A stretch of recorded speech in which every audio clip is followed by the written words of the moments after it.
அரக்கோணத்தில் வெற்றி பெற்றதும் 6 மாதங்களில் குரோமிய கழிவுகள் அகற்றப்படும் என பாமக வேட்பாளர் வழக்கறிஞர் கே பாலு உறுதியளித்துள்ளார். இதுகுறித்து ராணிப்பேட்டை மாவட்டம் லாலாப்பேட்டையில் பிரச்சாரத்தின் போது அவர் பேசியதை மகாயுத்தம் மேடை பகுதியில் பார்க்கலாம்.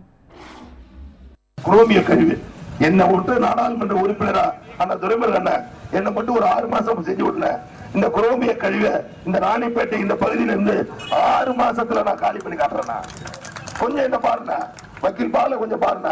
உங்க கலைஞரை அண்ணா துரைமுருகண்ணா அண்ணன் கேட்கிறேன்னா, உங்க கலைஞர் அண்ணாவின் அருகில் துயிலுறணும், அவருக்கு பக்கத்தில் அடக்கம் செய்யணும்னு அன்னைக்கு நள்ளிரவில் நீங்கள் எவ்வளவு கஷ்டப்பட்டீங்கன்னா அதுக்கு உதவணும்.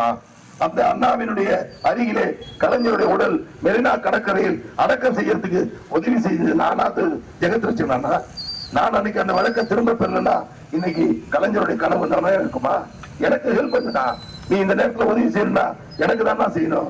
நீ ஜெகத்ரட்சணம் செய்யக்கூடாதுன்னா ஜெகத்ரட்சணம் பாவம் பண்ணோம்னா சாராய கடை நடத்தி சாராய ஆலய அதிபராக இருந்து மக்களுக்கு சாராயத்தை விட்டு அதிலிருந்து வரக்கூடிய பணத்தில் இருந்து அந்த பணத்தை வைத்து இன்றைக்கு வாக்கு செய்யக்கூடிய எப்படி நான் ஜெகத்ரட்சகனுக்கு போய் நீ வாக்கு கேட்கிற நியாயமான இது?